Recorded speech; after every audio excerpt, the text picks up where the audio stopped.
எழுத்தாளர்கள் வறுமையில் பசியில் இருந்ததை தெரிந்து கொள்ள வேண்டும் என்றால் புதுமை பித்தனை நீங்கள் அவசியம் படிக்க வேண்டும்.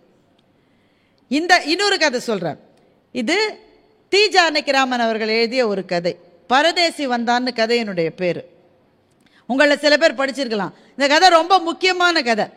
ஏன்னா இந்த கதையில் இருக்கிற கதாநாயகர் ஒரு பெரிய வக்கீல், பயங்கர பணக்காரர். அந்த அந்த கெத்து அவருக்கு. ஏன்னா அவர் போன இடம்லாம் வெற்றி அவருக்கு. அவர் நினைச்சதெல்லாம் ஜெயிச்சிருவார். அவருக்கு அடங்காதவங்களே அந்த ஊரில் கிடையாது. அப்படிப்பட்ட ஒரு கெத்தில் இருக்கிறவர். அவருடைய மகனுக்கு திருமணம். திருமணத்துக்கு முதல் பந்தி எப்பவுமே பொறுக்கி எடுத்த பந்தியாக இருக்கும். நல்ல வசதியானவங்க, பணக்காரங்க, பதவியில் இருக்கிறவங்க, இவங்கள்லாம் அந்த முதல் பந்தியில் உட்காந்துருக்காங்க. அவரே பார்த்து பார்த்து பார்த்து உட்காத்தி வச்சிருக்காரு. சாதம் சோறு போட்டாச்சு, சாம்பாரை ஊற்றியாச்சு. அந்த வக்கீல் பார்த்துக்கிட்டே இருக்காரு. யார்? ஜமீன்தார், அதுக்கப்புறம் வக்கீல், அப்புறம் நீதிபதி, இவர் பெரிய அதிகாரி. இவர் பார்த்துக்கிட்டே இருக்காரு. திடீர்னு பார்த்தா ஒரு பரதேசி அங்கே உட்காந்துருக்கான். அவன் பார்த்த உடனே தெரியுது, பிச்சைக்காரர் என்பது பார்த்த உடனே தெரியுது.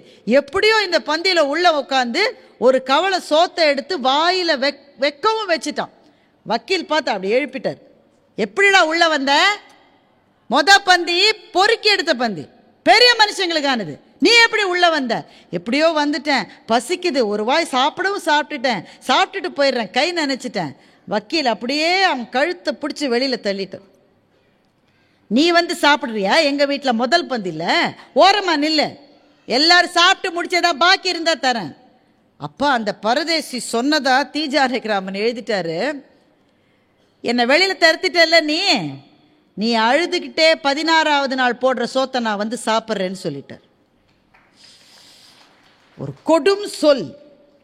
அந்த கொடும் சொல்லை அந்த பரதேசி சொல்லல, அவர் வயிற்றிலே இருந்த பசி சொன்னது. பசிக்கு அப்படிப்பட்ட பயங்கரமான முகங்கள் உண்டு. அவர் சொல்லிட்டார். ஏய், என்ன சொன்ன நீ அப்படின்னு வக்கீல் எழுந்து அடிக்க போறாரு. அதுக்குள்ள அந்த பரதேசி போயிட்டான். கல்யாண பையன் ரிசப்ஷன்ல நல்லா உட்காந்து பாட்டு கேட்டுட்டு இருந்தவன், எனக்கு என்னவோ போல கஷ்டமா இருக்கு அப்பா, நான் போய் படுத்துக்கிறேன், தலை சுத்துதுன்னா. அன்னிலிருந்து ஆரம்பிச்சுது. போகாத டாக்டர் இல்லை, பார்க்காத வைத்தியம் இல்லை, வரவழைக்காத மெடிசன் இல்லை.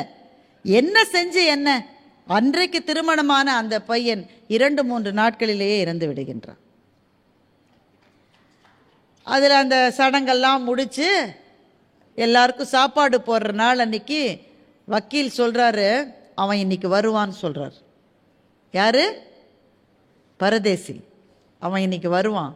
அதே மாதிரி அவன் நின்னான். உனக்கு எப்படி முன்னாடியே தெரிஞ்சுது இங்க வீட்டில் இது நடக்க போகுதுன்னு? நீ அன்னைக்கு சொன்ன, நீ சாபம் போட்டதுனால தானையா இப்படி ஆச்சு.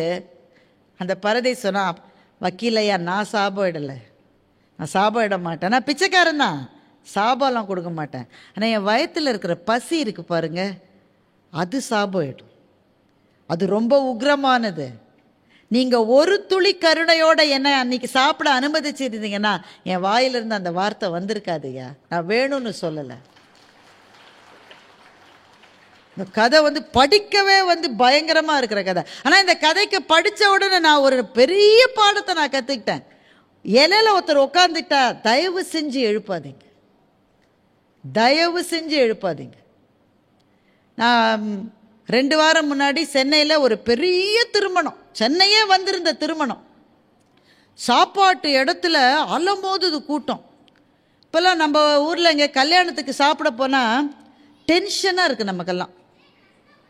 ஏன்னா பின்னாடியே ஒரு ஆள் நிற்குது, பின்னாடியே நிற்குதுங்க.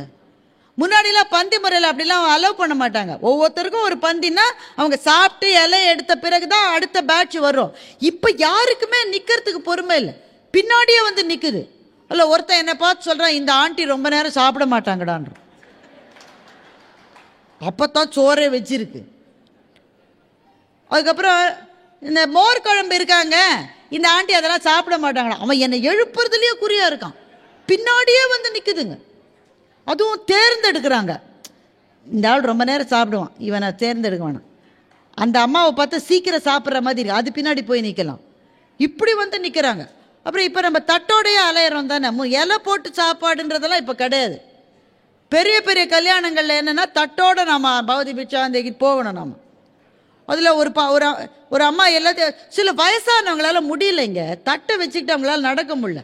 பெண்களுக்கு ரொம்ப கஷ்டம். ஒரு ஹேண்ட்பேக்கை தூக்கிட்டு அன்றைக்கி ஒரு பட்டு சேலை வேற, இதை அட்ஜஸ்ட் பண்ணுறதா, தட்டை வைக்கிறதா, சிலதெல்லாம் தட்டை கீழே போடுது, அதை எடுத்து போட்டுட்டு ஒரு அம்மா வயசான அம்மா சாப்பிட்டுட்டு அப்பாடா அப்படின்னு வெளியில் வருது.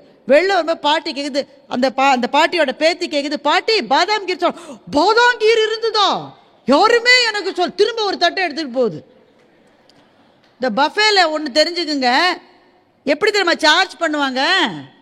நம்பர் ஆஃப் பிளேட்ஸ், எவ்வளவு பிளேட்டு செலவாச்சோ அதுக்கு சார்ஜ் பண்ணுவாங்க. இப்போ ஒரு ஆள் 3 பிளேட் எடுத்தா 3 சார்ஜ். இது தெரியாமலே பல பார்ட்டி என்ன செய்யுது, பஃபேல ஒரு பிளேட்டில் தின்னுட்டு அதை வச்சுட்டு இன்னொரு பிளேட் எடுத்து தின்னுட்டு அவன் பார்க்குற பொண்ணோட அப்பா வயிறு எறிகிறாரு. ஐயோ இந்த கிழவியை 3 பிளேட் எடுத்து தின்னுட்டு.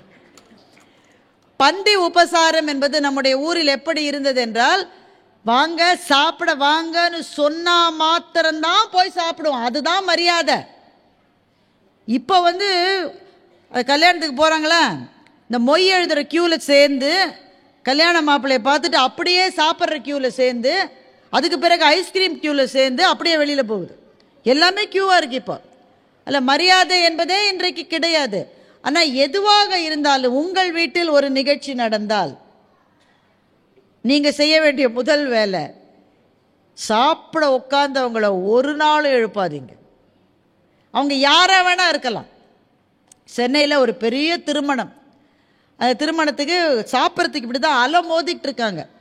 அதில் நாங்கள்லாம் அந்த திருமணத்தில் ஒரு பட்டிமன்றத்தில் பேசினோம். பட்டிமன்றம் பேசுகிறவங்களை சாப்பிட வைக்கலன்னா இடம் இல்லை, எல்லாம் சாப்பிட்டுட்டே இருக்கு. அப்போ ஒரு ஓரத்தில் 3 சகோதரிகள், அவங்க யாருன்னா கிளீனிங் ஸ்டாஃப். அவங்க அந்த மண்டபத்தை க்ளீன் பண்ணுறதுக்காக இருக்கிற யூனிஃபார்ம் போட்டிருக்காங்க. கிளீனிங் ஸ்டாஃபு 3 பேர் அவங்க உட்காந்து சாப்பிட்டுருந்தாங்க. அந்த திருமணத்தில் நடத்துகிறவர் ஏம்மா நீங்களாம் அதுக்குள்ளேயே சாப்பிடணுமா, எந்திரிங்க பெரிய மனுஷங்க இருக்காங்கல்ல. நான் உடனே பதறிட்டேன், எனக்கு இந்த கதை ஞாபகம் வந்துருச்சு. நான் பதறிட்டேன், ஐயோ வேணாம் வேணாம் உட்காருங்க, சாப்பிட உட்காந்து எழுப்பாதீங்க. நான் சொல்கிறேன், ஆனால் அந்த 3 பேர் எழுந்துட்டாங்க. ஏன்னா அவங்க ஏழைகள் தான், ஆனால் அவர்களினுடைய தன்மான உணர்ச்சி எந்த பணக்காரரையும் விட குறைந்தது அல்ல. அவங்க ஏழைங்க தான். காலையிலேருந்து டியூட்டி பார்த்துட்டு பசியில தான் அந்த 3 பிள்ளைகள் சாப்பிட உட்காந்துருக்கு. எல்லாம் காலியாக இருந்ததுனால தான் உட்காந்துருக்கு. வேற யாரையோ உட்காந்து வைக்கணும். நீங்கள் 3 பேர் எந்திரிங்க. உடனே நான் சொல்கிறேன் உட்காருங்கன்னு. 3 கேட்கல, எந்திரிச்சு போயிருச்சு. நான் சொன்னேன், அம்மாம்மா பசின்னு வந்துட்டீங்க, சாப்பிட்டுட்டு போங்கம்மா. அப்படியே 3 பேரும் போயிட்டாங்க. அந்த கண்ணிலே இருந்த வலியையும் வேதனையையும் என்னால் மறக்கவே முடியாது. இப்போ ஒரு திருமணம்னு ஏன் செய்கிறோன்னா, வர்றவங்க அத்தனை பேரும் மனசார வாழ்த்துவதற்காகத்தான் திருமணம் செய்கிறோம். எந்த நெஞ்சிலிருந்து வாழ்த்து வரும் தெரியுமா? எங்க வயிறு நிறைந்திருக்கிறதோ அந்த நெஞ்சு தான் மிகச்சரியாக உங்களை வாழ்த்தும். தமிழன் என்றோர் இனம் உண்டு, தனியே அதற்கோர் குணம் உண்டு. அந்த குணம் என்ன குணம்? நானும் பல நாள் தேடி பார்த்தேன். ஒரே ஒரு குணம்தான், விருந்தோம்பல் என்பதுதான் அந்த குணம். செல்விருந்து ஓம்பி வரு விருந்து பார்த்திருப்பான் வானோர் நல்விருந்துன்னு வள்ளுவன் சொன்னான். உண்மையான இல்லறத்தான் யார் தெரியுமா? வீட்டுக்கு வந்த விருந்தாளியை நல்லா கவனிச்சு வயிறார சோறு போட்டு அவனை அனுப்பிச்சிட்டு அடுத்த விருந்தாளி எப்போ வருவான்னு பார்த்துட்டு இருக்கான்ல, அவன் தாண்டா வானுலகத்துக்கு விருந்தினனாக போவான் என்று வள்ளுவன் சொன்ன மண் நம்முடைய மண். எனவே உணவு என்பது சாதாரண விஷயம் கிடையாது. உணவு என்பது கடையில் ஆர்டர் பண்ணால் நமக்கு வீட்டில் கொடுத்து டெலிவரி பண்ணுற விஷயம் கிடையாது. உணவு என்பது உணர்வு சம்பந்தப்பட்டது. ஒரு உணவை எடுத்து சாப்பிடுகிற போது ஒரு உயிருக்கு கிடைக்கிற அந்த அந்த அந்த உணர்வு இருக்கு பாருங்க, அதுதான் மானுடத்தை வாழ வைக்கின்ற உணர்வு. நாங்கள் பட்டிமன்றத்துக்காக போயிட்டு சில சமயம் கிராமங்கள் வழியாக போவோம்.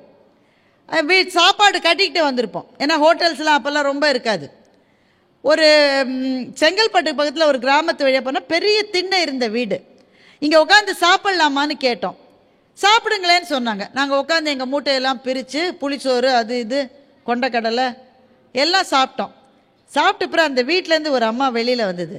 மோர் தரட்டுங்களா அப்படின்னு கேட்டுச்சு. மோர் தரட்டுங்களா? கொடுங்களேன். ஒரு மோர் கொடுத்துச்சு பாருங்க, அந்த சுவைக்கு எந்த 5 ஸ்டார் மில்க் ஷேக்கும் பக்கத்தில் கூட வர முடியாது. அப்படி ஒரு சுவையான மோரை கொடுத்தது. நாங்கள் யாருன்னு அதுக்கு தெரியல, அதுக்கு டிவிலாம் பார்த்து வழக்கல். இவங்கெல்லாம் டிவியில் வராங்கன்னு இவங்கெல்லாம் பேச்சாளர்கள்னு அது கொடுக்கல. அந்த இடத்துல யார் வந்தாலும் அந்த அம்மா அந்த மோரை கட்டாயமாக கொடுத்துருக்கும். எனவே நம்முடைய குழந்தைகளுக்கு நாம் சொல்லித்தர வேண்டிய முதல் விஷயம், உணவை உன்னுடைய இலைக்கு கொண்டு வருகிற ஒவ்வொருவரையும் நீ மரியாதையாகத்தான் நடத்த வேண்டும் என்பதுதான் நாம் கற்றுக் கொடுக்க வேண்டிய முதல் பாடம். ஒரு கதை உண்டு. ஒரு மன்னன் போர்க்களத்திலேயே இருந்துட்டான். சின்ன வயசுல இருந்தே வீட்டில் இருந்து சாப்பிட்டே அவனுக்கு பழக்கம் இல்லை. அப்புறமா ஒரு வழியா போரெல்லாம் ஜெயிச்சு இளைஞனாயி மன்னனாயி முடிசூட்டிக்கிட்டு அரண்மனைக்கு வந்த உடனே ரொம்ப விலை கொடுத்து ஒரு பெரிய சமையல்காரர் அப்பாயிண்ட் பண்ணான். பெரிய ஷெஃப் அப்பாயிண்ட் பண்ணான். அந்த ஷெஃப் முதல் நாள் அன்னைக்கு தான் மன்னனுக்கு அவர் சமைச்சிருக்காரு. விதவிதமா சமையல் பண்ணி அப்படியே ஒரு ஸ்ப்ரெட்னு சொல்லுவாங்கல்ல, அப்படியே வச்சிருக்காரு. எல்லாம் இருக்கு. இந்த மன்னனுக்கு அவ்வளோத்தையும் பார்த்த உடனே திக்குன்னு ஆயிடுச்சு. எதை சாப்பிட்றதுன்னே தெரியல. அங்கேயும் இங்கேயும் பார்த்துட்டு ஒரு வாழைப்பழத்தை எடுத்தான். அதனுடைய தோலை உரித்து தூக்கி போட்டு அப்படியே வாயில் போட்டுக்கிட்டான். அந்த ஷெஃப் சொன்னார், குரங்கு கூட இப்படி சாப்பிடாதுற. இந்த சமையல்காரர் வாயை விட்டு சொல்லிட்டார், குரங்கு வாழைப்பழம் சாப்பிட்டு எப்போது நீ பார்த்துருக்கியா? அது பிரித்து கொஞ்சம் கொஞ்சமாக சாப்பிட்டு முடிஞ்ச பிறந்தான் தோலை தூக்கி போடும். அந்த குரங்குக்கு இருக்கிற நாகரிகம் கூட உனக்கு இல்லையே. உனக்கு நான் சமையல்காரராக இருந்தாக்க எனக்கு மரியாதை கேட்டு போயிடுனார். அரண்மனையே மௌனமாயிருச்சு. எல்லாரும் என்ன நினைச்சாங்க, அநேகமாக அரசன் அவர் தலையை வெட்டிடுவான் அப்படின்னு நினைச்சார். ஆனால் அந்த அரசன் புத்திசாலி. அவன் கொஞ்சம் யோசிச்சுட்டு சொன்னான், சின்ன வயசுலேருந்து போர்க்களத்திலே தான் நான் சாப்பிட்ருக்கேன். எனக்கு எப்படி சாப்பிடணும்னு தெரியாது. நீங்கள் சொல்லி கொடுங்க. இந்த விஷயத்தில் நீங்கள் குருவாக இருங்க, நான் உங்கள் மாணவனாக இருக்கேன்னு அரசன் சொன்னான். அவர் அவனுக்கு சாப்பிட சொல்லி கொடுத்தார். சாப்பிட்றதுன்றது மனிதர்களுக்கு தானா வர்ற விஷயம் நினைக்கிறீங்களா? வீட்டில் சொல்லி கொடுக்கணும். சிலது இவ்வளோ பெருசு எடுத்து வாயில் வச்சு அடைச்சிக்குது. சிறு சிறு கவளங்களாக எடுத்து மென்று மென்று மென்று மென்று தின்ன தின்ன ஆயுள் கூடும் என்று நம்ம பெரியவங்கள்லாம் சொல்லுவாங்க. நொறுங்க தின்றால் 100 வயது. அப்படியே அந்த டேஸ்டே உள்ள போகாம முழுங்குவது அல்ல, கடிச்சு கடிச்சு கடிச்சு மென்று மென்று தின்னுவது, சின்ன சின்ன கவளங்களாக சாப்பிடுவது, எல்லாத்தையும் இலையில போட்டுக்கிட்டு இவ்வளவுலாம் எனக்கு அதிகம்னு சொல்லி குப்பையில கொட்டுவது. எங்க அம்மா எங்களுக்கு பெரிய பிரச்சனை என்னன்னா, இலையில எதையாவது பாக்கி வச்சா தலையில வச்சு கட்டுவேன்னு சொல்லுவாங்க. எங்களுடைய வேலை என்னவென்றால், எவ்வளவு வேணுமோ அதை மாத்திரம் போடு, எதையுமே குப்பையில போடக்கூடாது. குப்பையில போட்ட லட்சுமி வீட்டுக்கு திரும்ப வர மாட்டான்னு எங்க வீட்டில் சொல்லுவாங்க. இன்றைக்கு எப்படி வேஸ்ட் பண்றாங்கல்ல. ஒவ்வொரு திருமணத்தில் பாருங்க, அந்த இலை முழுக்க எங்க வீட்டு கல்யாணத்தில் 40 டிஷ், அம்பானி அவங்க வீட்டு கல்யாணத்தில் 300 டிஷ் இருந்துதான். எந்த ஆளு முழுக்க சாப்பிட்டா நானும் தேடிட்டு இருக்கேன் இப்போ. ஆனா இலையில எல்லாம் வந்துருந்தானே, என்ன செய்வது? நீ இலையில இருந்து எந்திரிச்சிட்ட, அந்த இலை என்ன செய்யறாங்க? அப்படியே எடுத்து குப்பையில போடுறாங்க. எப்படிப்பட்ட வேஸ்டேஜ் இது! இதே உலகத்தில் தான் நாம் வாழுகிற, இதே பூமி பந்தில் தான் ஒருவேளை உணவு கூட இல்லாமல் இரவு படுக்கைக்கு செல்லுகிறவர்கள் எத்தனையோ கோடி பேர் இருக்கிறார்கள். எனவே உணவு என்பது சாதாரண விஷயம் கிடையாது. நம் பிள்ளைகளுக்கு ஃபுட்டை வேஸ்ட் பண்ணக்கூடாதுன்னு சொல்லி தரணும். அந்த சாப்பாட்டை உன் நிலையில் கொண்டு வருகிறவர்கள் தான் தெய்வத்துக்கு சமமானவர்கள் என்று சொல்லித்தர வேண்டும். இந்த 2 பாடங்களை நம்முடைய பிள்ளைகளுக்கு சொல்லிக் கொடுத்தால்தான் இந்த தமிழ் மண்ணினுடைய வேதம் எது தெரியுமா? உண்டி கொடுத்தவர் உயிர் கொடுத்தோரே என்பது, அதை நாம் புரிந்து கொண்டோம் என்பதற்கு அப்போதுதான் பொருள். நிறைவாக எல்லார் வீட்லையும் செய்ய வேண்டிய ஒரு வேலை இருக்கு. யாருக்காவது சாப்பாடு கொடுத்து பாருங்க. யாருக்காவது. எவ்வளவோ ஆசிரமங்கள் இருக்கு. பர்த்டே வந்தால் இப்பெல்லாம் குழந்தைங்க பார்ட்டி தான் செலிப்ரேட் பண்றாங்க. அதில் இந்த கேக்கை வச்சு மெழுகுவத்தியா அணைக்கிறாங்க. அது நம்முடைய கலாச்சாரமே கிடையாது. விளக்கை ஏற்றுவது தான் நம்முடைய பண்பாடை தவிர விளக்கை அணைப்பது நம்முடைய பண்பாடே கிடையாது. நீங்க எல்லாரும் அதைத்தான் செய்யுது. ஒரு கேக்கை வச்சு உடனே மெழுகுவத்தி அதை ஊதி அணைச்சு அந்த கேக்கை பாஞ்சு அதை பெறாஞ்சு அதை கூறு போட்டு முகத்தில் வேற தடுவுது. இந்த கொடுமையை நான் எங்கே போய் சொல்லுது? பர்த்டே அன்றைக்காவது ஒரு பிள்ளை அழகாக, பொதுவாக அழகாக இல்லை, அன்றைக்காவது அழகாக இருக்கலாம்ல. அன்றைக்கும் முகத்தில் கேக்கெல்லாம் போட்டு இதெல்லாம் எங்கேருந்து வந்ததுன்னு எனக்கு தெரியலைங்க. இப்போ திருமணத்தில் தாலி கட்டுற போது நம்ம ஊரில் நாதஸ்வரத்தை தான் வாசிப்பாங்க, கெட்டி மேளம் கொட்டுவாங்க. ஏன் தெரியுமா கெட்டி மேளம் கொட்டுறாங்க? யாராவது ஒருத்தருக்கு அப்போ தும்மல் வரும், யாராவது ஒருத்தர் ஏதாவது சொல்லுவான், அந்த சத்தம்லாம் கேட்கக்கூடாதுன்றதுக்காக தான் கெட்டி மேளம் கொட்ட சொல்லுவோம். அவச்சொல் காதில் விழக்கூடாது, நல்ல சொற்கள் மாத்திரமே காதில் விழ வேண்டும் என்பதற்காகத்தான் அந்த வழக்கத்தை வச்சுருக்காங்க. இப்போ அந்த கல்யாண மாப்பிள்ளை தாலி கட்டுறான் இல்லை மோதிரம் மாத்திரான்னா இந்த சுற்றி ஃப்ரெண்ட்ஸ் ஒரு 15 இருக்கிற எல்லாம் ஊன்னு கத்துது. பயமாக இருக்குங்க நமக்கு. இதோடு நிறுத்தினா கூட பரவாயில்ல. இந்த பர்த்டே பார்ட்டியில் ஒரு ஸ்ப்ரே போடுறாங்கல்ல, இந்த கல்யாணத்தில் ஸ்ப்ரே போடுது ஒன்று. அந்த திருமணம் செஞ்சு வைக்கிற பூசாரி முழுக்க வெள்ளையாக இருக்கார், பேய் வந்து உட்காந்துருக்கிற மாதிரி உட்காந்துருக்காரு. அப்போ நீங்கள் சம்பிரதாயப்படி ஒன்று செய்யணும்னா சம்பிரதாயப்படி தான் செய்யணும். அந்த சம்பிரதாயம் வேணும்னா வேற மாதிரி செய்யுங்க, ரெண்டுத்தையும் போட்டு குழப்பக்கூடாது. முக்கியமாக செய்ய வேண்டியது கேக் வேணும்னா கேக் இருக்கட்டும், ஆனால் ஒரு மெழுகுவர்த்தியை அணைப்பதற்கு பதிலாக அந்த குழந்தையை ஒரு அகல் விளக்கை ஏற்ற சொல்லுங்கள், அல்லது ஒரு மெழுகுவர்த்தியை ஏற்ற சொல்லுங்கள். அணைக்க வேணாம், ஏற்றலாமே என்ற ஒளியை நாம் ஏற்றுகிற போது வீடு மாத்திரமல்ல நம்முடைய மனங்களும் பிரகாசமாக மாறுகிறது. அதுதானே வாழ்த்து, அதுதானே செய்யணும். இப்போ இதெல்லாம் செய்யணும், கேக் வெட்டுறோம், புது ட்ரெஸ் 2-3 ட்ரெஸ்ஸு வாங்குது. நாமெல்லாம் வந்து எங்களுக்கெல்லாம் வருஷத்துக்கு 2 ட்ரெஸ்ஸுன்றது பெரிய விஷயம். அதில் ஒரு ட்ரெஸ்ஸு யூனிஃபார்ம். இப்படிலாம் அநியாயம் பண்ணியிருக்காங்க. நமக்கு 2 ட்ரெஸ்ஸு வாங்கிட்டு ரொம்ப சந்தோஷமாக கிளம்பும், அதில் ஒன்று யூனிஃபார்ம், அது வாங்கித்தான் ஆனால் வேறு வழி கிடையாது. ஆனால் இன்றைக்கு நினச்சி ட்ரெஸ் ஆர்டர், அது உங்கள் ஊர் கேட்கவே வேணாம், டெக்ஸ்டைல்ஸுக்குன்னே இருக்கிற ஊர். திரும்பினா இங்கே ஒரு ட்ரெஸ்ஸு, இந்த பக்கம் திரும்பினா அங்கே ஒரு ட்ரெஸ்ஸு. இதெல்லாம் செய்வது மகிழ்ச்சி. கோவிலுக்கு போகிறீங்களா, சர்ச்சுக்கு போகிறீங்களா, மசூதிக்கு போகிறீங்களா, அதுவும் மகிழ்ச்சி. இது எல்லாத்தையும் செஞ்சுட்டு ஒன்று செய்யணும். நம்மளுடைய குழந்தைகளை கூப்பிட்டுட்டு போய் பசியோடு இருக்கிற வயிறுகளுக்கு அவர்களினுடைய பெயரால் அன்றைக்கு அன்னதானம் செய்ய சொல்லி நீங்கள் சொல்லுங்கள். அவங்க பார்க்கணும் பசினா என்னன்னு பார்க்கணும். அந்த முதியோர் இல்லங்களில் வசதியற்ற முதியோர்கள் இருக்காங்க, இல்லை சில அநாதை இல்லங்களில் ஆதரவு இல்லாத சில பிள்ளைகள் இருக்காங்க, இல்லை பராமரிக்கிறதுக்கு யாருமே இல்லாத மிருகங்கள் விலங்குகள் கூட இருக்கு. யாருக்காவது சாப்பாட்டை கொடுக்கிற சந்தோஷத்தை உங்கள் குழந்தைகளுக்கு நீங்கள் அறிமுகப்படுத்தி வையுங்கள். அதை தாண்டி பெரிய ஆசீர்வாதம் அவர்களுக்கு வேறு எதுவுமே கிடையாது. உலகத்தை வாழ வைப்பது உணவு, அந்த உணவை நமக்கு கொண்டு வருகிறவன் விவசாயி. அதனால்தான் எல்லாரையும் விட விவசாயிக்குத்தான் முதல் இடம் என்று சொல்லி வள்ளுவர் இந்த உலகத்திலே ஒரு புரட்சியை ஏற்படுத்தினார். சுழன்றும் ஏற்பின்னது உலகம், அதனால் உழன்றும் உழவே தலை என்று சொன்னார். எத்தனை சாதிகள் இருந்தா கூட வயல்ல இறங்கி வேலை செய்யற உழவனுக்கு தாண்டா முதல் இடம் என்று சொன்ன நிலம் நம்முடைய தமிழ் நிலம். உழுவோர் உலகத்தார்க்கு அச்சாணின்னு சொல்லிட்டு, இதை தாண்டி என்னது சொல்ல முடியும்? நீங்க உலகம் என்ற பந்து சுத்துகிறதே, அதற்கான அச்சாணி யாருன்னா உழவன் என்று தமிழ் வேதமான திருக்குறள் சொல்லி இருக்கின்றது. ஏன் உழவனுக்கு அவ்வளோ மரியாதை? எவ்வளோ வேலைகள் இருக்கு, ஏன் அவ்வளோ மரியாதை? ஒரே ஒரு காரணம் தான், பசித்த வயிறுக்கு சோறிடுகிற முதல் நபர் உழவன் தான்.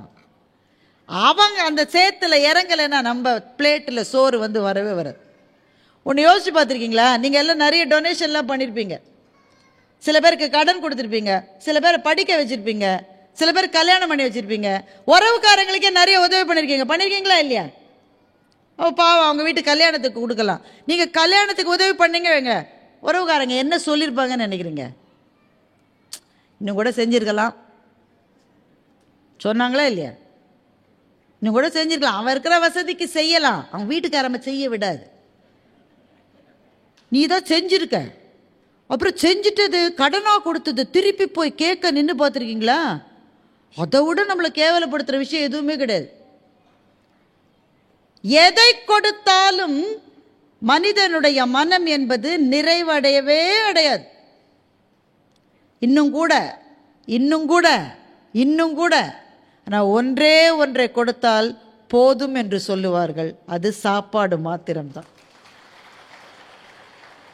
ஒரே ஒரு விஷயம்தான், நீங்க கொடுத்த உடனே இன்னும் போடு எவ்வளவு தடவை போட முடியும்? 2 தடவை போட்டா போருங்க, வயிறு நிறைஞ்சிருச்சுங்க. எனக்கு இது போதும் என்கின்ற மனம் வருகிற ஒரே விஷயம் சாப்பாடு மாத்திரம்தான். அதனால்தான் எங்க அவ்வை கிழவி சொன்னால், ஒரு நாள் உணவை ஒழி என்றால் ஒழியாய், 2 நாளைக்கு ஏல் என்றாய் ஏலாய், ஒரு நாளும் என் நோவரியாய் இடும்பை கூர் என் வயிறே உன்னோடு வாழ்தல் அரிதுன்னா. வயிற்றுக்கிட்ட சொல்லி பார்த்தாலாம், இன்னைக்கு சாப்பாடு கிடைச்சிருக்கு, நாளைக்கு சேர்த்து இன்னைக்கே சாப்பிட்டுன்னு சொல்லி பார்த்தாலாம். அப்புறம் ஒரு நாள் சாப்பாடே கிடைக்கலையா, இது கிடைக்கல நாளைக்கு சாப்பிட்டுக்கோன்னு சொல்லி பார்த்தாலாம். வயிறு கேட்காது. அன்றன்றைக்கு தேவையான உணவை அன்றன்றைக்கு கேட்டு பெறுவது நம்முடைய வயிறு. அந்த வயிறை குளிர்விக்க தன்னுடைய 2 கைகளால் பாடுபடுகிற விவசாயியிலிருந்து ஆரம்பித்து உங்கள் வீட்டு சமையலறையில் அந்த உணவை உங்களுக்காக சமைக்கின்ற ஒரு இதயம் இருக்கிறதே, அந்த இதயம் வரை வணக்கத்துக்கும் வாழ்த்துக்கும் உரியவர்கள். எனவே இது ஒரு வேதம். உண்டி கொடுத்தவர் உயிர் கொடுத்தோர். இன்றிலிருந்து நீங்கள் அத்தனை பேரும் என்னையும் சேர்த்து நம்முடைய வீடுகளில் சாப்பிடுகிற நேரம் என்று ஒரு நேரம் இருந்தால், இரவு சாப்பாடு என்றால் வீட்டில் 4 பேரோ 5 பேரோ 3 பேரோ 7 பேரோ அவர்கள் அத்தனை பேரும் ஒரே நேரத்தில் வந்து சாப்பிட வேண்டும் என்று சொல்லுங்கள். சாப்பிட உட்கார்ற போது கையில போனை வச்சுக்க கூடாது, புக்கை வச்சுக்க கூடாது, டிவியை பார்க்க கூடாது. ஒரு 10 நிமிஷம் வீட்டு நபர்கள் மாத்திரம் இருந்து சாப்பிட்டுட்டு சமையல் செய்த அம்மாவையோ அப்பத்தாவையோ பார்த்து நல்லா இருந்ததும்மா, நல்லா இருந்தது அப்பத்தான்னு ஒரு வார்த்தை சொல்லிட்டு வாங்க. அந்த அப்பத்தா இன்னும் 10 வருஷம் அதிகமா வாழும். ஒரு அம்மாவினுடைய உயிரை நீட்டிக்க ஒரே வழி அவர் கையால் சாப்பிட்ட சாப்பாட்டுக்கு நன்றியோடு இருப்பதுதான். எனவே உண்டி கொடுத்தவர் உயிர் கொடுத்தோர் என்கின்ற மாபெரும் தத்துவத்தை உலகத்தில் எந்த மொழியும் சொல்லுவதற்கு முன்னால் தமிழ் மொழி சொன்னது என்று சொன்னால், தமிழனாக இருப்பதற்கு நாம் ஒவ்வொருவரும் பெருமைப்பட வேண்டும். அவரவர்கள் வீட்டிலே போய் சாப்பிட்டு ஏற்கனவே சமைத்து வைத்து விட்டு வந்திருக்கிற இல்லத்தரசிகள் இருக்கிறீர்கள், போகிற வழியில் சாப்பிட்டு விட்டு போலாம் என்ற பிளான் இருக்கிறவர்கள் இருக்கிறீர்கள். யாரா இருந்தாலும் இந்த இரவு சாப்பாட்டை நமக்கு கொடுத்தவர்களை கடவுள் காப்பாற்றட்டும், இயற்கை அவர்களுக்கு வாழ்த்து சொல்லட்டும். உண்டி கொடுத்தவர் உயிர் கொடுத்தோர். நன்றி, வணக்கம். எல்லாத்தையும் படிக்கிற ஆழ்ந்து அந்த கவி உளம் காண்கிறார்னா, கவியுடைய உள்ளம் என்னங்கிறது உனக்கு தெரியலையடா. நான் ஒன்று சொல்லட்டுமா? எனக்கு திருக்குறள் ரொம்ப பிடிக்கும். திருக்குறள் வழியில் வாழணும்னு நினைக்கிறவன் நான். அதனால் என்ன செய்வேன்னா, எதா இருந்தாலும் திருவள்ளுவர் என்ன சொல்கிறார் அப்படின்னு நினச்சி பார்த்து செய்கிற பழக்கம் எனக்கு உண்டு. நான் பள்ளிக்கூடத்தில் வேலை செஞ்சுக்கிட்டு இருந்த காலம், சைக்கிளில் போவேன். நான் அப்படி போய் அந்த தெரு முனையில் திரும்புகிறேன். யாரோ ஒரு ஆள் நின்றுக்கிட்டு ஐயா வாங்கன்னா, தெரிஞ்ச ஆள் கூப்பிட்றாரு போல இருக்கு அப்படின்ட்டு போனால் தெரியல, எனக்கு யாருன்னு தெரியல. இங்கே வாங்கண்ணா போனேன். நீங்கள் தான் சண்முக வடிவேலான்னா. ஆமாண்ணே. அப்போனா கிட்ட வாங்கண்ணா, ஏதோ ரகசியம் சொல்ல போகிறாரு போல இருக்கு அப்படின்ட்டு கிட்ட போனேன். போன உடனே ஓங்கி பொலார்னு ஒன்று அரைஞ்சான், புட்டேர்னு கொடுத்தான். எனக்கு ஒன்றுமே புரியல. அவரை எனக்கு முந்தி புத்தி தெரியாது. கூப்பிட்டாரு, அடிக்கிறாரு, அரை விட்டார். கண்ணுக்கெல்லாம் அப்படியே மின் மின்னு மின்னுங்குது. நான் அவர்கிட்ட ஒன்றுமே சொல்லலை. ஒரே ஒன்று கேட்டேன், இப்போ எதுக்கு அடித்தேன்னு கேட்டேன். இது கேட்கக்கூடாதுங்களா? அடித்தவனே ஏன்டா என்ன அடித்தேன்னு கேட்கக்கூடாதா? எதுக்குங்க என்ன அடிச்சிங்கன்னு கேட்டேன். அதுக்கு அவர் என்ன சொன்னார் பதில், ஏதாவது கேட்டின்னா இன்னொரு அறை விழுவுன்னா. நான் பார்த்தேன், ஒன்று போதும், ஒன்று போதும். இன்னும் பள்ளிக்கூடத்துக்கு போயிட்டேன். பாடம் நடத்த மனசு வருமா? இதே நினைப்பார், இதே நினைப்பா ஓடு. அவன் யாரு, எதுக்கு கூப்பிட்டான், ஏன் அடித்தான்? சரி அடிச்சிட்டான், இப்போ அவனை நம்ம என்ன பண்ணலாம்? இல்லை, அடுத்தது அதானே, அடித்தவனே நம்ம என்ன பண்ணலாம்? நம்மளே அவனை திருப்பி அடிக்கலாம், நம்மளால் முடியாது. அவனை அடிக்க நம்மளால் முடியாது. ஒரு ஆள் வச்சு அடிக்கலாம், செலவாகும். போலீஸில் சொல்லலாம், அதுக்கு இன்னும் கொஞ்சம் கூடுதலாக செலவாகும்.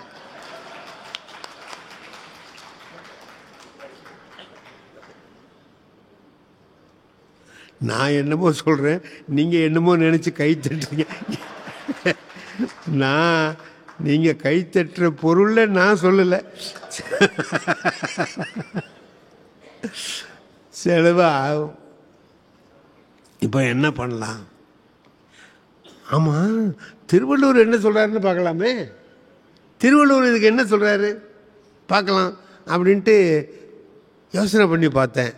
ஒன்று தான் சொல்கிறார், அருமையாக சொல்கிறார். இன்னா செய்தாரை ஒருத்தல் அவர் நாண நன்னயம் செய்து விடல்.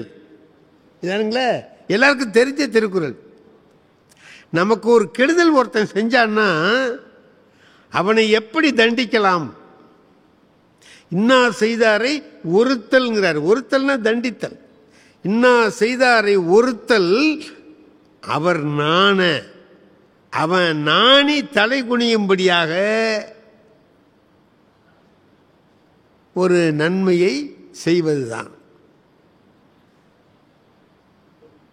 சரி, இப்போ நம்மளை அடித்தான், அவனுக்கு நாம் ஒரு நன்மை செஞ்சு அந்த ஆளை தலை குனிய வச்சுடலாண்டா அப்படின்னு நினச்சிக்கிட்டு, அதுதானே நமக்கு பர்மனெண்ட்டு தண்டனை. இப்போ அடித்தவனை திருப்பி ஒரு அடி அடிச்சிட்டோம்னா நமக்கு மனசுக்கு திருப்தியாக இருக்கும். ஆனால் அவன் ஒன்றும் ஆக மாட்டான். அவன் மட்டும் மறுபடியும் கோபமாக போவான், மறுநாள் அடித்தாலும் அடிப்பான். என்ன இப்போ இதை செஞ்சிங்கன்னா ஒருத்தாருக்கு ஒரு நாளே இன்பம், பொறுத்தாருக்கு பொன்றும் துணையும் புகழ்னா. நீ திரும்பி அடிச்சின்னா அந்த நேரம் உனக்கு மகிழ்ச்சியாக இருக்கும், அவ்வளோதான். ஆனால் நீ அவனுக்கு திரும்ப நன்மை செஞ்சு அவர் நன்னயம் செய்துட்டின்னா அவன் உன்னை பார்க்குற போதெல்லாம் தலை குனிவான். ஆயுள் தண்டனை கொடுத்த மாதிரிடா, வாழ்நாள் பூரா உனக்கு அடிமையை மாதிரி இருப்பான். உன்னை பார்க்குற போதெல்லாம் ஐயோ இவரை நாம் அடித்தோம், இவர் நமக்கு உதவி செஞ்சாரேன்னு நினைப்பான்.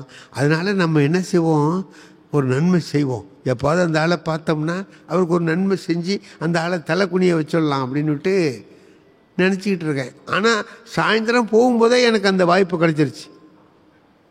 சாயந்தரம் பள்ளியோட முடிஞ்சு போகும்போதே என்னை அடித்தவனே வேற ஒருத்தன் அடிச்சுக்கிட்டு இருக்கான்.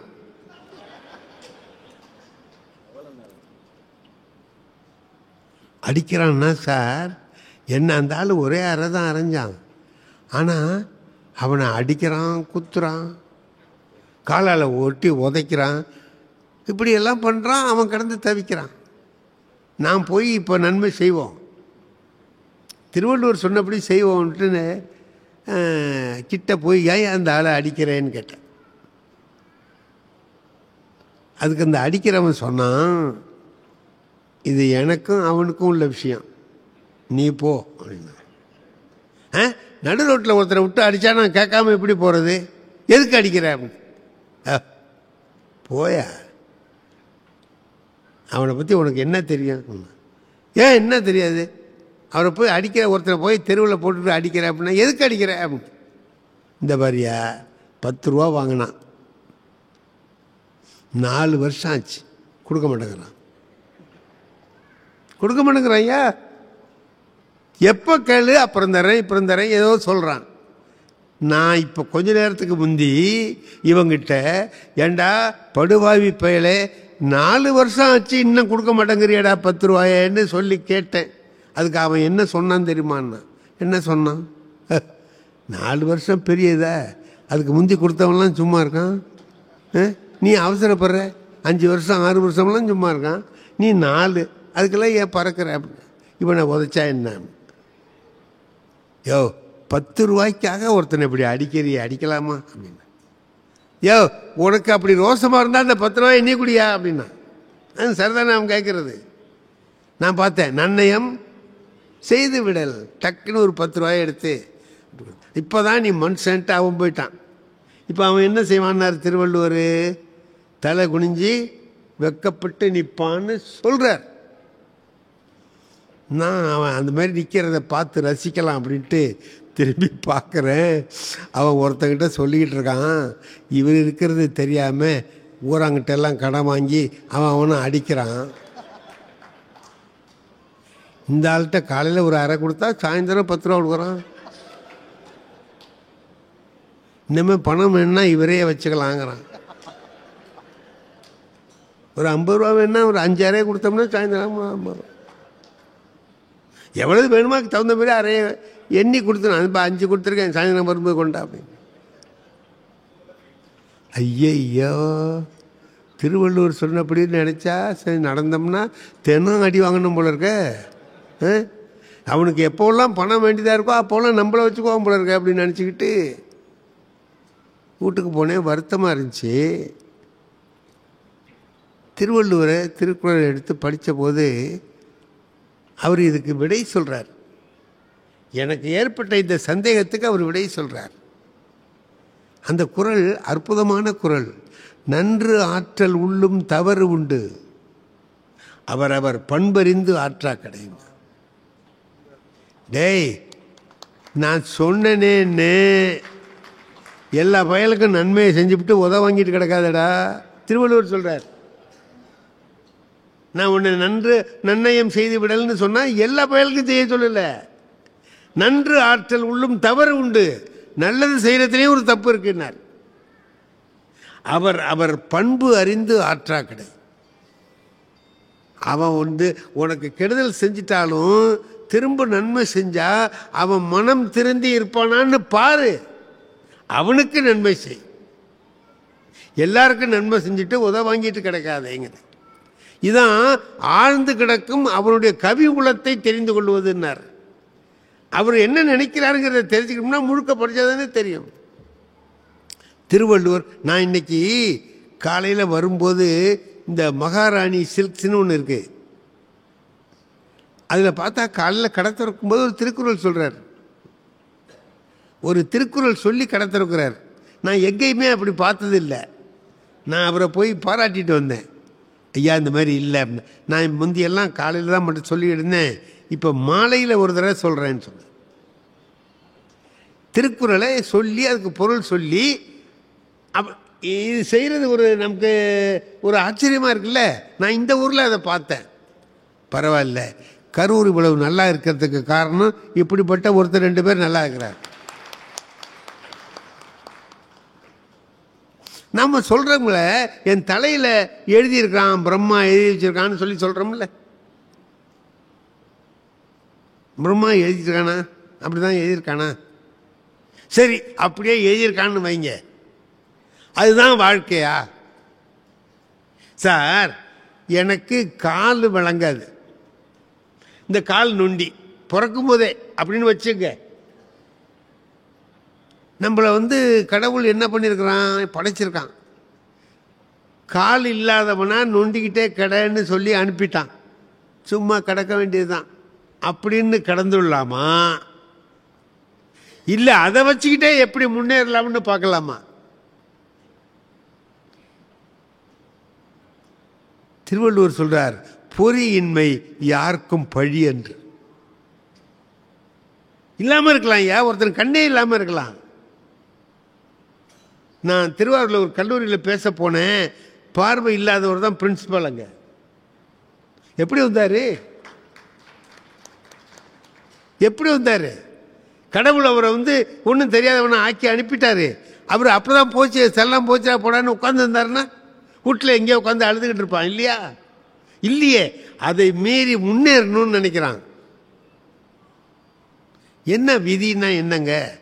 ஒருத்தனுக்கு கல்யாணம் ஆச்சு சார். கல்யாணம் ஆகி ஒரு 90 நாள் முடிஞ்சு போச்சு. ஒரு 60 நாள் ஒன்று முடிஞ்சது, 30 நாளும் முடிஞ்சு போச்சு. அது வரைக்கும் அவன் வேற எதை பற்றியும் கவலைப்படல. 90 நாளும் ஓட்டிட்டான். 91வது நாள் காலையில் மனைவி டிஃபன் கொண்டு வைக்கிறா. இவன் பார்த்துட்டு கேட்டான், இன்னைக்கும் அதுதானான்னா. என்னன்னா ரவா உப்புமா வச்சிருக்கா. இந்த 90 நாளுமே ரவா உப்புமா தான், 91வது நாளும் ரவா உப்புமா தான். இன்றைக்கும் அதுதானா? அதுக்கு அவன் பொண்டாட்டி சொன்னான், என்னைக்கும் இதுதான். ஏன் அப்படி சொல்கிறேன்னா, எனக்கு வேற ஒன்றும் செய்ய தெரியாதுங்களே, எனக்கு தெரிஞ்ச ஒரே ஒரு டிஃபன் இதுதான் அப்படின்னா. ஐயையோ, தெரியாதவளை போட்டு நம்ம என்ன பாடப்படுத்தக்கூடாதே, வா பெரிய ஹோட்டலுக்கு அழைச்சிட்டு போவோம், நிறைய பலகாரங்களை காட்டுவோம், காட்டி நல்லது நாளது தெரிஞ்சுக்கிட்டா எது எது எப்படி செய்கிறதுன்னு தெரிஞ்சு செய்வா, நல்லாயிருக்கும், மாற்றிடலாம் இவளை அப்படின்னு நினச்சிக்கிட்டு போகிறான். போய் ஒரு பெரிய ஹோட்டலுக்குள்ளே போனான். அந்த ஹோட்டலுக்குள்ளே போனால், சார் ஐயா வாங்க, இந்த சாதாரண டீ கடைக்கெல்லாம் போனோம்னா சூடாக என்ன இருக்குதுன்னு கேட்டால் அது இருக்குது இது இருக்குன்னு ஏதாச்சும் சொல்லுவார், நாம் அதில் ஏதாச்சும் கேட்கலாம். பெரிய ஹோட்டலுக்கு போனால் அவரும் பேச மாட்டார், நம்மளும் பேச முடியாது.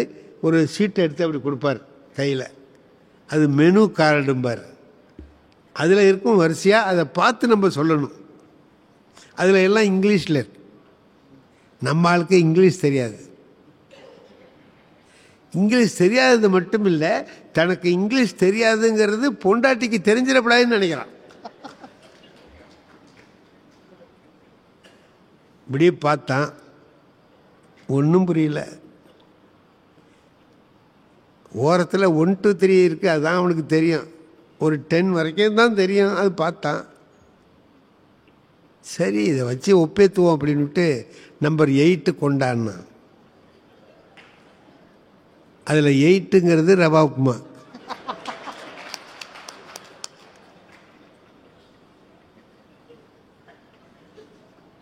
அவன் கொண்டு வந்து வச்சான். இவன் பார்த்தான், ஐயையோ ரவா உப்புமாவை தெரியாதனமாக 8 சொல்லிட்டமே அப்படின்ட்டு. இப்போ அவன் முன்னாடி கேட்டால், நான் அதே செய்கிறேன்னு தானே இங்கே அழைச்சிட்டு வந்தீங்க, இங்கேயும் வந்து அதுக்கே ஆர்டர் பண்ணியிருக்கீங்களே, ஏன்னா ஆர்டராக பண்ணேன், நம்பர் சொன்னேன் அது வருது அப்படின்ட்டு. இல்லை இல்லை இங்கே எப்படி செய்கிறாங்கன்னு பாரு அப்படின்னு. சமாளிக்கணும்ல, வேறு என்ன பண்ணுறேன், இங்கெல்லாம் எப்படி செய்கிறாங்கன்னு பாருன்னா. சாப்பிட்டான். இப்போ அடுத்தபடி என்ன செய்யலாம், வேறு ஏதாவது மாற்றி சொல்லணும்ல. இளவு நம்பர் சொன்னோம்னு 9 கொண்டா அப்படிங்கிறோம்னு வச்சுக்கோயேன், அவன் அரிசி உப்புமா கொண்டாந்து வச்சான்னா இப்போ என்னன்னு தெரிய மாட்டேங்குதே. ஒரு சனியை எய்த்தாப்புல என்னடா சாப்பிட்றான்னு பார்த்தான், அவன் ரவா உப்புமா சாப்பிட்றான். இவன் நேரம் அவனும் ரவா, அவனுக்கு அது பிடிக்கும் போல இருக்க, கேட்டு வாங்கி சாப்பிட்றான். சரி இப்போ சாப்பிட்டோம், சாப்பிட்டு முடித்தவொடனே வேறு ஏதாவது மாற்றுவான்ல, அவன் என்ன சொல்கிறான்னு பார்த்தா அது சொல்லலான்னா. அந்த பேரர் வந்தார், சார் நெக்ஸ்ட் அப்படின்னா. அந்த பயலுக்கு ரவா உப்புமா ரொம்ப பிடிக்கும் போல இருக்கு, ரிப்பீட்டுன்னா. மறுபடியும் அதையே கொண்டான். நம்ம பையன் என்ன நினச்சான், ரிப்பீட்னு ஒரு பலகாரம் இருக்கு போல இருக்கு அப்படின்னு நினச்சி இவனும் வந்து சார் நெக்ஸ்ட்டுன்னா ரிப்பீட் அப்படின்னா. மறுபடியும் வந்து ரவா உப்புமா வந்து இதை தான் சொல்கிறான், ரவா உப்புமாவை இவன் விட்டுடலான்னு நினைக்கிறான், ரவா உப்புமா இவனை விட மாட்டேங்குது. அதுதான் என்ன சொல்கிறான், இதுதான் விதிங்கிறான். இதுக்கு பேர் தான் நீ விடலான்னு நினைப்ப, அது ஒன்று விடாது, இதாண்டா விதின்னா. ஆனால் அறிவுபூர்வமாக நினச்சி பார்த்து அதை மாற்றிக்க முடியும் இல்லையா. நான் சார் ஒன்று சொல்கிறேன், விதியை நான் எப்போ என் வாழ்க்கையிலேயே விதியை பயன்படுத்தி வெற்றிகரமாக சமாளித்தேன், அதை சொல்கிறேன் பாருங்க. எங்கள் வீட்டில் ஒரு அதுக்கு வந்து 109 வயசு கிழவி, ரொம்ப காலமாக இருந்துச்சு, முடியாமல் கிடந்துச்சு, அது இறந்து போச்சு. 109 வயசில் ஒரு கிழவி இறந்ததுன்னா வருத்தமாகவா இருக்கும்? ஏதோ முடிஞ்ச வரைக்கும் சரி அப்படின்ட்டு. ஏன்னா அது ரொம்ப நாளாக பாடாப்படுத்தியிருக்கு, படுத்திக்கிட்டு வீட்டில் இருக்கிறவங்களுக்கெல்லாம் கஷ்டப்படுத்திருக்கு. அந்த அம்மாவும் அதுக்கும் கஷ்டம் தானே, அதுக்கும் விடுதலை நமக்கும் விடுதலை அப்படின்ட்டு அப்பாடான்னு இருக்கோம். எல்லோரும் முடிஞ்சிட்டு எல்லோரும் வந்தாங்க, எங்கள் சித்தப்பா பெரியப்பா அவன் இவன் எல்லாம் வந்து அதெல்லாம் வேலை முடிஞ்சுது. முடிஞ்ச உடனே எல்லோரும் சேர்ந்து உட்காந்து பேசுகிறோம். அவங்க லீவு போட்டு தானே வந்திருப்பாங்க, ஊருக்கு போகணுன்ட்டு பார்ப்பாங்கல்ல, கிளம்புறாங்க. அப்போ கிளம்பும்போது சொன்னாங்க, எல்லோரும் போயிடக்கூடாது, யாராவது ஒருத்தராவது வீட்டில் ஒரு ஆம்பளை இருக்கணும், இருந்து வர்றவங்களுக்கு வர்றதுக்கு 2 நாள் கழித்து சில பேர் வருவாங்க. வந்தாங்கன்னா சொல்ல, எனக்கே அந்த பாட்டிக்கும் எனக்கும் உள்ள உறவு முறை என்னன்னு தெரியாது. எங்கள் வீட்டில் இருக்குது. நான் எங்கள் அப்பாக்கிட்ட கேட்டேன், இந்த பாட்டி நான் எனக்கு என்ன வேணும் அப்படின்னு, எந்த உறவு முறையில் நம்ம வீட்டில் அது இருக்குது அப்படின்னு. நானும் பிறந்ததுலேருந்து பார்க்குறேன், அது படுத்தே இருக்குது, என்ன அப்படின்னா. எங்கள் அப்பா சொன்னார், எங்கள் சித்தப்பா இருந்தார்லடான்னார். இருந்திருப்பார். அவர் மாமியாவோடன்னார். நிறுத்துங்க, கிளம்பி வேணா இருந்துட்டு போட்டோம், அதுக்காக நீ உறவு முறையெல்லாம் சொல்லி என்னை பாடப்படுத்தாதப்பா அப்படி. அந்த மாதிரி இருந்தது. அது போயிட்டு எல்லாம் வந்தவெல்லாம் சொல்கிறான், நாங்களாம் போகிறோம் வரோம், நீ யாராவது ஒருத்தர் இருக்கணும்னா. யார் இருக்கிறதுனா எல்லோரும் சேர்த்து என்ன நீ இருப்பா அப்படின்னு சொல்லி சொன்னாங்க. ஐயா, நீங்கள்லாம் பெரியவங்க, நீங்கள்லாம் போகிறேங்கிறீங்க, என்னை இருக்க சொல்கிறீங்களே, ஏன் இப்படி சொல்கிறீங்க அப்படின்னு. அது இல்லைடா, வர்றவங்களுக்கெல்லாம் ஒரே செய்தியை திருப்பி திருப்பி சொல்லணும், அது உனக்கு தான் சரியாக வரும்னு சொன்னேன்.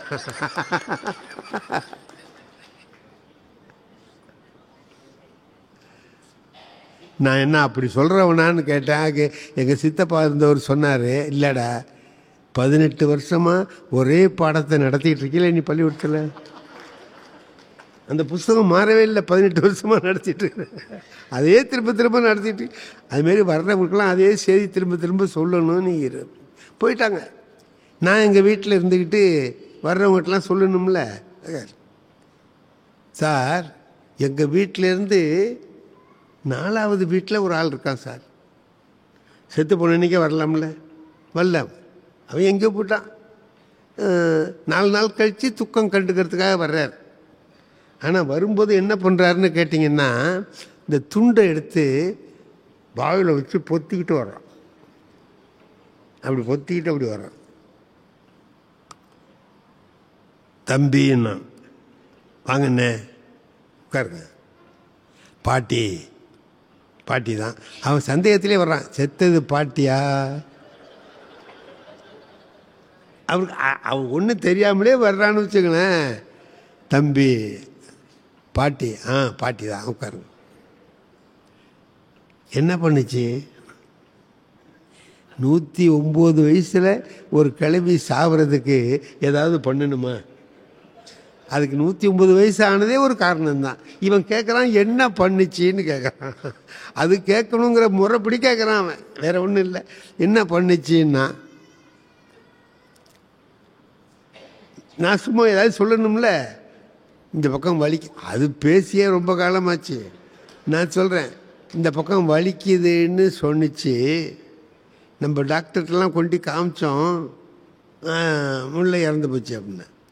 அதுக்கு வந்தவன் சொல்கிறான், நீங்கள் ஏன் அவர்கிட்ட காமிச்சிங்க அப்படின்னு. ஏன், நானே சும்மா சொல்கிறேன். அவன் அதுக்கு ஒரு கேள்வி கேட்குறான், ஏன் அவர்கிட்ட காமிச்சிங்க? அவர் என்ன டாக்டர்? அவர் யமனுக்கு ஏஜென்ட் மாதிரில வேலை செய்கிறாரு அப்படிங்கிற. நான் என்னமோ சொல்கிறேன், அதுவே விட மாட்டேங்கிறீடா அப்படின்னு நினச்சிக்கிட்டு, ஆமாம் நீங்கள் என்ன செய்யலாம்னு நினைக்கிறீங்க? ஏன்னா அடுத்தவன் வர்றவனுக்கு சொல்லலாம்ல, அதுக்காக வேண்டி என்ன செஞ்சுருக்கலாம்னு நீங்கள் நினைக்கிறீங்க அப்படின்னு. தஞ்சாவூருக்கு கொண்டு போயிருக்க வேண்டியது தானே. எதை 109 தஞ்சாவூருக்கு எடுத்துக்கிட்டு போய் அது வழியிலேயே போய் இங்கே போகிறதா அங்கே போகிறதான்னு நம்மளை பாடாப்படுத்தணுங்கிற ஆசையில் சொல்கிறான். அங்கே கொண்டு போயிருக்க வேண்டியதானேன்னா, சரி அடுத்த ஆளுக்கு நான் வச்சுக்கிறேன், நீங்கள் போங்க அப்படின்ட்டு போச்சுட்டான். அடுத்தபடி ஒருத்தன் இதேமாரி துண்டு, நான் அப்போ தான் தெரிஞ்சுக்கிட்டேங்க, துக்கத்துக்கு வர்ற ஆட்கள் துண்டை வாயில் வச்சுக்கிட்டு வர்றாங்களே ஏன்னு தெரிஞ்சுது. அவன் துக்கமாக இருக்கிற மாதிரி சும்மா நடிக்கிறான். நம்மளுக்கே துக்கம் இல்லை, போனது நல்லதுன்னு நினைக்கிறோம். அதில் இவருக்கு என்ன துக்கம்? இவர் வீட்டுக்கு அந்தாண்ட உள்ளவர், அவர் வரும்போது வச்சுட்டு வர்றாருன்னா துக்கமாக இருக்கிற மாதிரி நடிக்கிறான். இடையிலேயே சிரிப்பு வந்தாலும் வரலாம், தெரியப்படாதுங்கிறதுக்காக தான் மறைச்சி வச்சுக்கிட்டு இப்படி அப்படிங்கிற விஷயத்த உண்மையை நான் அன்றைக்கி தான் தெரிஞ்சுக்கிட்டேன். அடுத்த ஆள் வந்தான், தம்பி நான் உட்காருங்கண்ணே. பாட்டி பாட்டி தான் உட்காருங்க. என்ன பண்ணிச்சு? நான் சொன்னேன் இங்கே வலிக்குதுன்னு சொன்னிச்சு, தஞ்சாவூர்லாம் கொண்டு காமிச்சாச்சுன்னு. தஞ்சாவூர் சொன்னதா? ஏன்னா மேற்கொண்டு அவனை பேச விடக்கூடாதுங்கிறதுக்காக தஞ்சாவூர்லாம் கொண்டு காமிச்சாச்சுன்னு. சார் வந்தவன் அதோட போகலாம்ல சார், ஒரு காப்பியை குடிச்சிட்டு அவன் பாட்டுக்கு போகலாம்ல. ஏன் தஞ்சாவூர் கலைச்சிட்டு போனீங்கிறான். என்னடா இது, தஞ்சாவூரை சொன்னால் விடுவான்னு பார்த்தா இவன் தஞ்சாவூருக்கும் ஒரு கேள்வி கேட்குறானே அப்படின்ட்டு, ஏங்க தஞ்சாவூர் கலைச்சிட்டு போனால் என்னன்னு. அட ஏன் தம்பி, தஞ்சாவூரில் வைத்தியமாக பண்ணுறான், வியாபாரம்ல பண்ணுறான். இப்போ என்ன பண்ணலான்னு நீங்கள் சொல்கிறீங்க? என்ன கை வைத்தியமாக பண்ணியிருக்கலாம்ல அப்படின்னா, சரி அடுத்த ஆளுக்கு கை வைத்தியம் வச்சுக்கலாம் போட அப்படின்னுட்டு அனுப்பி விட்டுட்டு பார்த்தேங்க. இப்போ என் மனசு கஷ்டமாக, எதை சொன்னாலும் கேள்வி கேட்குறான். இப்போ அவனுக்கு கேள்வி கேட்குறதெல்லாம் பார்த்தா எப்படி இருக்குது தெரியுமா? ஏதோ அந்த கிழவியை நான் கொண்டு விட்டது மாதிரியும், இவன் எல்லாம் நீதி விசாரணைக்கு வந்தவன் மாதிரி கேட்குறானே தவிர துக்க விசாரணைக்கு வந்தவன் மாதிரி தெரியல எனக்கு. என்ன அப்புறம் ஒருத்தன் வந்தான், தம்பி நான் உட்காருங்கண்ணே. பாட்டி பாட்டி தான். என்ன பண்ணிச்சு? அடுத்து அதானே கேட்பான், என்ன பண்ணிச்சுன்னா ஒன்றும் பண்ணலைன்னு. அவனுக்கு அதுக்கு மேலே பேசுறதுக்கு என்ன? நான் ஏதாவது சொன்னாதானே அவன் கேட்கலாம். நான் தான் ஒன்றும் பண்ணலைன்னா, ஐயா என்னடா இவன் இந்த மாதிரி ஏடா கூடமாக பேசுகிறானேன்ட்டு. அப்புறம் அவனா விதி முடிஞ்சு போச்சுங்க, விடுங்க. அது சார் தான்ட்டு போயிட்டான் சார். இப்போது இந்த விதிங்கிறது எதுக்கு சௌரியமாக இருக்குன்னா, காரணம் சொல்ல முடியாமல் ஒன்று நடந்துட்டுன்னு வைங்க, அதுக்கு இதை போட்டோம்னு வைங்க, அவனும் அடங்கிடுவான். இந்த தகவல் உங்களுக்கு பிடிச்சிருந்தா லைக் பண்ணுங்க, உங்க ஃப்ரெண்ட்ஸுக்கு ஷேர் பண்ணுங்க, மறக்காம எங்க சேனலுக்கு சப்ஸ்கிரைப் பண்ணுங்க.